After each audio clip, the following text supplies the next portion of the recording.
yeah, for those who just joined in, we did a quick icebreaker in a bit.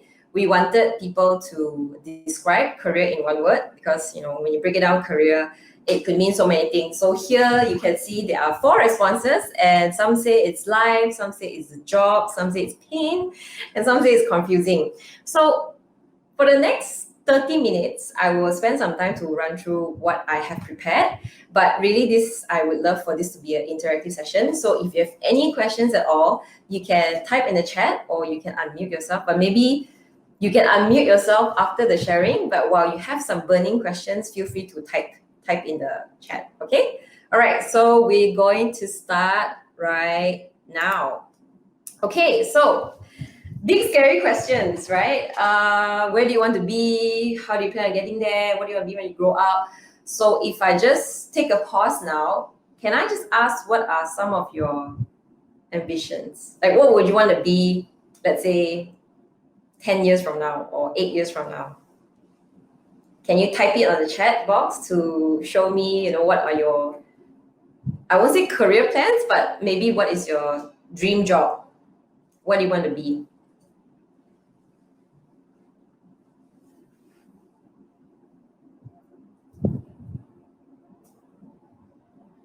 Coaching? Okay, thanks, Joel. Anyone else? Anyone wants to be, I don't know, a pilot or an influencer? Okay, someone wants to be an influencer. A graphic designer. Okay, interesting. What else? Okay, as you're typing it down, I will just share a little bit why you see there's a hamster in shop and also there's Sushi King and TGI Fridays. This is not a sponsored content, just so you know. But I just wanted to share when I was 15, right? When I was 15, I actually really wanted a mobile phone. I actually really wanted a handphone. But one of the conditions my dad gave me was if you want it, you should buy it with your own hard-earned money, right? So at the age of 15, I don't think it's legal for me to work anywhere except for, well, part-time jobs, which is why I put down Sushi King and TGI Fridays. So there's actually a mall very near to my house. I think these days it would be quite dangerous to walk across the road when you are, 15 years old and not being worried about getting hurt or injured. So what I did when I was 15, I decided to prove to my dad that I can actually do it. So I took it on as a challenge. So working a part-time job is no longer about buying a handphone. So for me, it's more like telling my dad, yes, I can take on a part-time job, I can earn my own money, and I'm going to buy the handphone for myself. So I ended up using my, I think it was after PMR days, I took a job in Sushi King, and after SPM, I took a job in TGI Fridays. So both part-time jobs made me realize one thing. I want to study really hard because I don't want to be a waitress in the future. So I actually learned that from the start. Of course, everything's require hard work, but I think there was one time a customer was really angry because I served the tea, but I didn't serve it in front of the customer. I served it like right next to the edge of the table. And he got very angry and he scolded me. So imagine a 15-year-old just came out, first part-time job and got scolded. I must have cried. I think I cried after that. But what happened is it was a good lesson for me to learn. Yeah, so something about communication and maybe even trying to see what people were expecting when you are not really sure. Okay. So that being said, let's move on to the next slide. When I grew up, okay, so I've been in the HR industry for about maybe 10 years. Okay, so if you look at this picture, of course, I didn't wake up one day and say, I want to work in 7 different companies. That's not my plan, which is what I'm going to cover later, that sometimes not having a plan is not a bad thing. So as you can see, I started off with Sunway and then went on to Shell and then I went on to Leaderonomics. So fun fact, I was actually part of Leaderonomics 5 years ago. And then I went to BP and then I went to Frog Asia. And this little icon, it says self-care. I actually took a mini career break. I didn't officially work for 7 months, but I was actually freelancing for 7 months. Then I went to a game company called Gameka. And now I'm back to Leaderonomics. So it's kind of like a little cycle there that I have ventured into different parts of my career. So for someone like me who look through people's resume, so if you should know, okay, if you don't know what's a resume, it's basically a profile. You put in what you have done in the past. So maybe now you might not have a lot of info to put in, but as you progress, as you grow older, you will realize you can put in things like your internships, your part-time jobs, or even special projects that you're involved in, right? So throughout my whole career, I always have a goal. So whichever company that I've been to, I always tell myself that certain things I want to achieve. And one of the things I really remember is I told myself, the first year when I've graduated, I told myself I really wanted to be a manager by 30. So when I turned 30, my ultimate goal is to be a manager and to have a group of people reporting to me. I did achieve that. I did achieve that through Frog Asia, yeah. And I will just break it down along the slides on how I get there, yeah. So another key takeaway for this slide is if anyone tells you that being a job hopper is bad, it may not necessarily be true, okay? I think it really depends on what is your goal when you are going from one company or one job to another, okay? All right, so I will just move on. But if you have any question, please feel free to type it down and I'll answer it as soon as I can. Okay, so what you see here is a more structured process on how to get there. But when I started my career, I never had this in place. Like I didn't put down a piece of paper and say, oh, I need to understand myself, I need to research, I need to create a career path. So for me, it was more being picked up along the way. So from my first job to my second job, I slowly did a lot of self-reflection about where I want to go and all. Then putting this together is actually to help you guys on how you can not find a career path so confusing or painful or scary or whatever word that is that you might describe it. So I think first thing is you need to understand yourself. So like what happened during my TGI and Sushi King days, right? I understand that I am able to find a part-time job. I'm able to keep to it. Yeah, I didn't run home halfway and say I don't want to work when someone scolded me. So for me, I had a goal and I know I can do it. Like no matter what happens, I will make sure I have enough money to buy the handphone to prove to my dad that, hey, I can do this. So that's me understanding myself and my abilities. I think that's very important.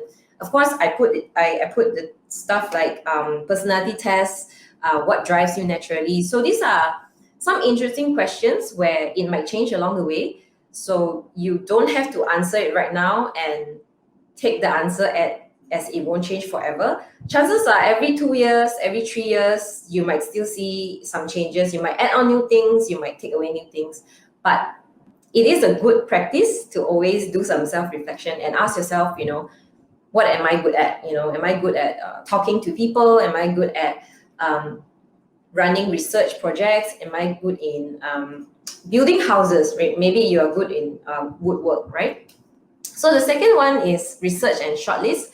Of course, if you are like me, I would have wanted to do everything under the sun, right? But I think it's very important to play to your strengths. So like I said, if I think when I was 15 as well, I knew that I am not very good in physics. I'm not very good in chemistry. I don't really like math. So for me, I definitely can't be a scientist or an engineer. So for me, I know that I like talking to people. I like understanding how people think and why they do certain things. So I picked up psychology as a degree when I was in university because I feel that, first of all, I wouldn't dread going to university. I know there are some people or some of my friends even, they have to do a second degree because their first degree, let's say accounting, their first degree is what their parents want them to do and not what they want to do. Yeah, so there may be a little bit of time wasted there, but to me, it's okay if you have gone through your first degree and realized it's not it, it's never too late to do a second, but it would be better to reverse the process. Maybe you should do a bit of research first, shortlist what are some things that you want to do in the future that you are really good at. Then you choose a course or like a degree to study. I think one of the more popular things that some of the interns I've met, they actually take a gap year. A gap year actually means, I think after they graduate from 5, they don't immediately go to a university or college. They actually take maybe 6 months to about 12 months to work either part-time jobs or do even more internships. So during the gap year is where they research and they find out what are really their passion, their interests, and their strengths. Yeah, because like for me, for example, if I am being thrown into a accounting course, I would really struggle. I would be very unhappy, even though, yeah, that career path might help me in terms of taking home a better income, but I won't be happy and I'm not good at it. So I think the second stage of finding out yourself, your strengths is very important. Okay. Lastly, again, creating and executing a career action plan. This one, you need to break it down to short-term and long-term goals. Because you can say, for example, I want to be astronaut in 10 years, okay? Whether it's realistic or not, you need to find out. But along the way, before you become an astronaut, are there any shorter term goals by the months or by the years that you can achieve before you become a full-fledged astronaut? Okay, I'm taking an extreme example, but you can start with something smaller. So it's always nice to give yourself smaller milestones so you feel a sense of accomplishment when you hit the small milestones or small goals before hitting your larger goals. Like for me, it was be a manager by 30, right? So in between, of course, there are smaller goals. If not, I think it's very hard for me to keep going to when I turn 30 and I become a manager. So yeah, define what are your smaller term goals and what you need to do to get there. I mean, even let's take baking, for example, right? When you want to bake a cake, you have to plan out what to buy, which store to go to, how much you're going to spend on buying the items. So you can't just magically make the cake appear. So you need to spend some time planning on how to bake a cake, right? So I'm going to take a short pause. Are there any questions about these 3 steps? Or you have any other steps that you want to share, you can put it on the chat box as well. Okay, if no, I'll just move along. Okay, so yeah, this is just a fun slide to just show that there are some stereotypical jobs, okay, some conventional jobs like doctor, lawyer, engineer, now entrepreneur, or in a joking manner, you know, a disgrace to your family. Because sometimes when you watch all these TV series, they always say, yeah, if you're not an accountant, you're not a doctor, then, you know, what are you doing? But there are also some unconventional careers that really popped up. I think someone wrote there, I want to be an influencer. I think 10 years ago, there's no such thing as an influencer, right? I mean, you probably have not heard of it. So there are many up and coming unconventional careers. I think, I'm not sure if dog walking or, you know, something to do with pets are those unconventional, or it's just a way for people to earn a side income. But there are definitely many jobs or careers right now that didn't exist 10 years ago. And if you look at right now with technology, we might not even need, I think there's, when you call, let's say you call a bank, it used to be you call and then someone pick up immediately. But right now, when you call a bank, chances are you have choices 1, 2, 3, 4, 5, and a lot of minutes spent calling the bank before you reach an actual person. Because technology has helped us to automate a lot of processes. So you don't need to have, for example, maybe you used to have 10 people in the call center, but right now maybe you only need 2.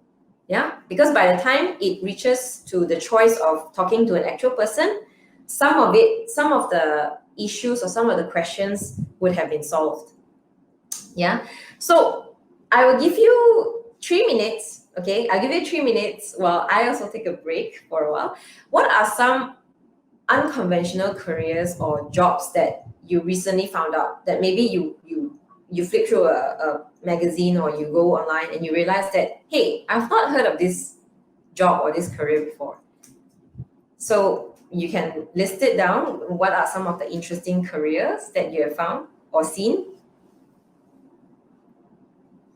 YouTuber, yes. I mean, yes, and I think I my nephew watches he watches this channel where they unbox toys, right? For me, I don't know what is so interesting about unboxing toys, but apparently the YouTuber actually get millions in a year as an income. TikTok. Okay, yeah, TikTok content creator. I mean, 10 years ago, there's definitely no TikTok. I don't think Instagram exists as well 10 years ago. Yeah. Yeah. What else? What other unconventional careers have you heard of?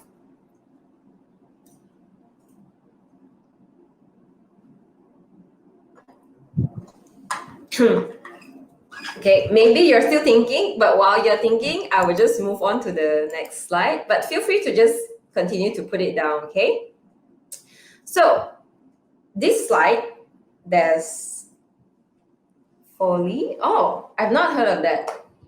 Okay, we can come back to this in a bit, okay? Okay, this slide actually talks about, as we all know, when March 2020 happened, we actually all went on MCO mode. I'm sure a lot of you are in your homes and you can't go out because there's a pandemic that's happening. So I guess even for this series, right, the one of the reasons I think we're doing this virtually, it's really one of the changes that we make to accommodate to what's happening right now. So these are some questions and some articles which I can share in a bit or later after this session. But these are some questions that you can start thinking about, right? What are some of the things that you consider? For example, you might ask, what is a gig economy? GIG, gig economy. Gig economy is what we call part-time jobs. But for example, instead of working for a company 5 days a week, you only work 3 days a week. And 2 other days, you might want to work on your baking products. So you could be a baker and also an accountant at the same time, right? So that could be a gig economy example. Digital economy, Internet of Things, working very closely with technology, renewable energies. Don't worry, again, don't sweat this kind of terms yet. As you grow older and you go on more research mode, you will find out that maybe jobs currently that are available, 5 years later, they also might not exist. And I think what the pandemic and COVID-19, all this taught us is whatever skills or knowledge that we have, we need to make sure they are transferable. Transferable meaning that, let's say, for example, you're an accountant, right? Of course, you're expected to be good with numbers. You're supposed to be very detail-oriented. And maybe you need to be good at presentation, right? So these skills, let's say if you suddenly lose your job as an accountant, you should be able to use these 3 skills to work elsewhere or to work as a different type of job other than an accountant, right? Because the reality is a lot of us also have a diploma, a degree, or a certificate that is not related to what we're doing. I think I'm very blessed that I did psychology in uni and I'm doing what I really like, right? Which is understanding people, getting to build policies and processes around anything human related. But the job market is definitely changing, yeah? So now that you are, let's say, in high school and all, just try to start building those skills and those knowledge. And one of the best place is really L Club, or even our youth and community team. I know they are running a lot of clubs, a lot of activities. So one of it is really to join in different sessions run by us, and it's a little shout out to our team because they have so many amazing and interesting content that could help you build leadership, social, and communication skills that you may or may not get to learn in school. Yeah, so getting to know other people from your normal circle of friends, could be very helpful as well. So don't worry about these questions. You can think about them. We can send you links to read about them. But yes, just try to embrace the change that is happening instead of being afraid of it, right? Okay, next. Okay, so this is probably, I'm going towards the end of my sharing session, but don't worry because we're gonna leave some time for question and answer, Q&A. I just want to share 5 main points, right, from what I've started sharing till now. One is, the first point is understand why it's so scary. So when I say why it's so scary, meaning that, for example, like I mentioned, if you're an accountant and you suddenly lose a job because of either a pandemic, or your company closes down, or it could be many reasons that why you lose your job. It's okay to feel scared for a while, but you need to understand why is that. Like, what is the worst that's happening? What is the worst case scenario?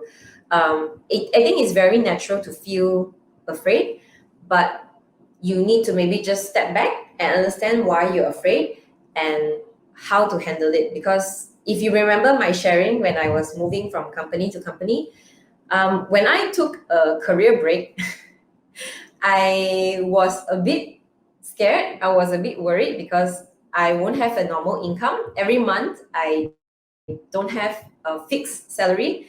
But the second part of it is quite exciting for me to try out being a freelancer, to try out what can I offer to people that they are willing to pay for. Because working in a company, you get paid every month, right? But when I was freelancing, it was really up to me on how I want to sell my skills and how I want to sell, how I can help people in exchange for people to be willing to pay, let's say, a few $1,000s for what I'm offering, right? So understand. So I knew that it would be scary being a freelancer, but I did it anyway because if I don't try it now, when, right? When am I going to try it? Because I guess when I, let's say, have a family, have kids, maybe it's not the time to be so adventurous. So I try it because I know I can afford to try it. Okay, there's the worst that could happen is I would just get a full-time job again, right? So that's, to me, what is the worst case scenario. The second one, work the feedback loop. I like to share with people that feedback is a gift. When people give us feedback, or when we give people feedback, you are actually, I won't say rewarding people, but it's actually a way to share how you feel this person could, either the feedback could be positive. You can say, hey, Joel, great job. I really love your slides. They are really amazing. Or, hey, Joel, I noticed this is what you did during this project, and maybe can I share some ways you can be better? So I guess it's important not to shy away from feedback, because sometimes you don't know what you don't know.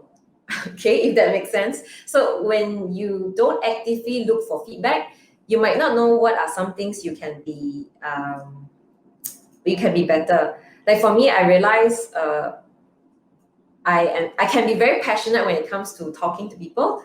So sometimes I don't realize that maybe I talk too much, right? So when people give me the feedback that, oh, Suet, I love to hear stories, but could you cut it down by maybe, instead of 1 hour, you can just spend 30 minutes, So maybe that's a feedback that people should be giving it to me, right? The third point, but I don't have the correct degree. So sometimes people will be like, oh, I'm afraid to go into certain industry or certain companies. I can share with you, in one of my jobs that you see in the little circle, I had to pay people. Okay, so every month we have to do payroll. I think in Gamika, yeah, when I went to Gamika, I have no idea how to pay people. Yes, so but I learned it from scratch. I picked it up, I practiced it. Thankfully, everyone got paid on time, no missing numbers, right? So sometimes don't let your degree or your qualification limit what you can do. Because I think one of the story I would like to share is last year when I was on a work trip to Prague. So if you look at the picture, this is a very nice picture of Prague. It's in Czech Republic. I met someone. He's actually a doctor. Like he graduated. He could actually be a doctor because he studied 5 years in medical school.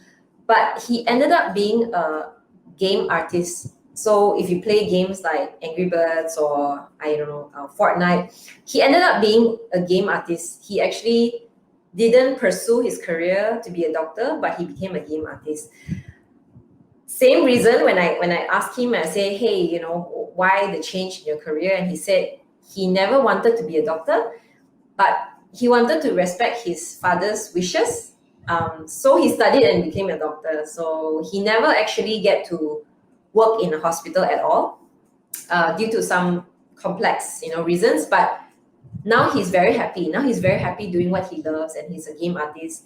His day job is really just to draw and just to animate and create joy in people's lives, right? So not to say being a doctor is not good, but his passion was really about art and about drawing. Yeah. So in a way, he is healing people in a different way, not in a medical way, but he's healing people by bringing joy in the games. Yeah. So yeah, do not let whatever you're studying to stop you from doing something that you love. Okay. I think that covers point number 4, find relevance in experience. I talked about how you should make sure your skills can be transferred to different areas, not just if you're an accountant, then you can only be an accountant. That shouldn't be it. Okay. The last one, okay, understand the winds of change of industry. I think to put it very simply, it's just explore what's out there and how you can use your strengths to fit into those job opportunities or experiences, or like I said, take a gap year. If you can afford it, take 6 months or 12 months, not to jump into a college or university yet, but work in different places like Leaderonomics to find out more on what are your strengths and what can you contribute, to the society or community. Because I think whatever we are doing, we definitely have this desire to contribute, right? Even throughout the pandemic, you can see so many people have gone out to either donate money or make PPE suits or collect food for people. So yeah, you don't have to rush into deciding what you want to do when you grow up, but take time to learn how to fail even. Yeah, I maybe don't tell your parents I say that, but learn how to fail so that you learn quicker and you know that it's a safe environment for you to fail, right? You're not losing money and you're not losing, hopefully not losing life. So yeah, whatever that you can do in a safe space in school or in university, do that now, because you might not have the same opportunity in the future. Okay. So yes, I am gonna take a pause because I think my next slide is really Q&A, but I'll just go back to this slide to see if there are any questions while I find out what is Foley. I might need to Google this. Okay.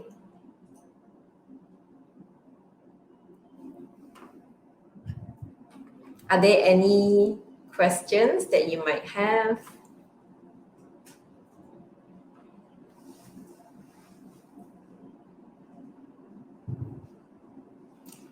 Filmmaking sounds. Okay. Thanks. Thanks, Joel. Okay, are there any questions? Or maybe you can, if you don't want to type it down, you can actually unmute yourself now and we can actually have a chat, because I think there's only a couple of us. It's a very cozy crowd. So if you want to unmute yourself, ask some questions, or even maybe share your examples of maybe if you have worked somewhere before or you have any experience to share, feel free to do that.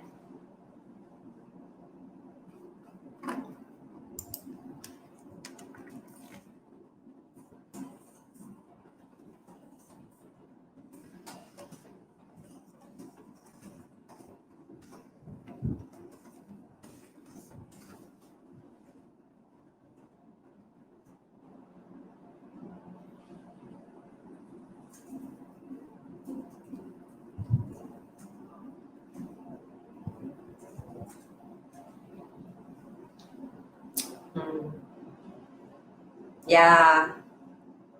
Or maybe now you're suddenly thinking like, oh, maybe I shouldn't be an accountant. I'm sorry that I used the word accountant or the choice accountant. It's just easy to use, but being an accountant is great. I think if that's your interest, that's your passion, just go for it.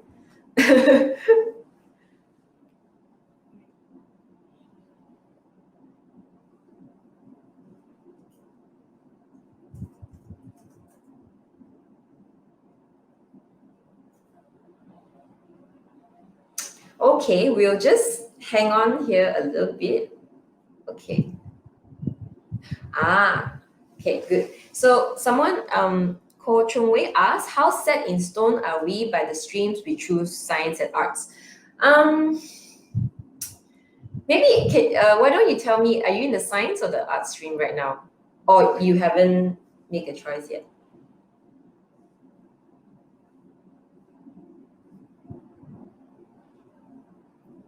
Okay, well, I wait for you to reply. My personal story is I have my pick of both, but we'll probably go next year. Okay, so so for me, I picked science stream because my dad thinks, again going back to my dad, but back in the time when I had to pick a choice, science stream is always known as the stream that smarter people go to. Okay, and that's why I put air quotes because it's not true. Which is why I said I struggled with physics, I struggled with chemistry, but I did it anyway because I don't want to be a disgrace to the family. But jokes aside, I think there's no such thing as how set in stone that is. Even if, let's say, you're a science stream student or you're an art stream student, you might want to do something completely different when you're in college.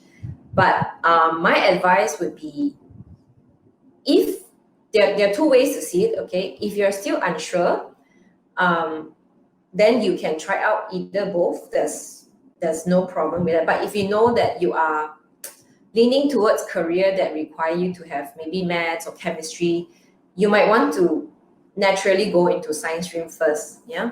Because art stream, well, there are also many good subjects that you can learn from art stream, but for me, going to science stream, it's also a little bit of a kiasu way of covering everything. Like I have physics, science, and biology and all. So, but eventually I realized when I go to college, I don't use a lot of those knowledge anyway.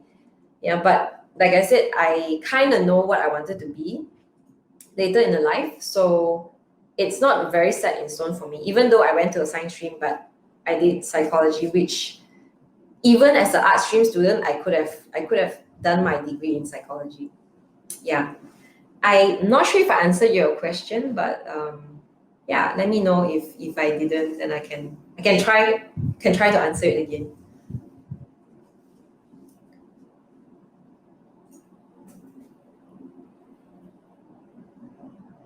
Okay, is there a right or wrong and constant job changing?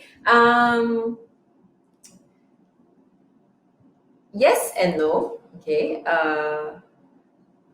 When I said when I look at my own career path, but why I said I know what I want to do next, because sometimes I change jobs because I want higher pay, right? I want a higher pay, and this company can give me a higher pay. But sometimes I change jobs because I want to learn a different set of things. Like for example, I've not done payroll, but in Gameka, I get to learn how to do payroll and learn about games, learn about how the game industry works.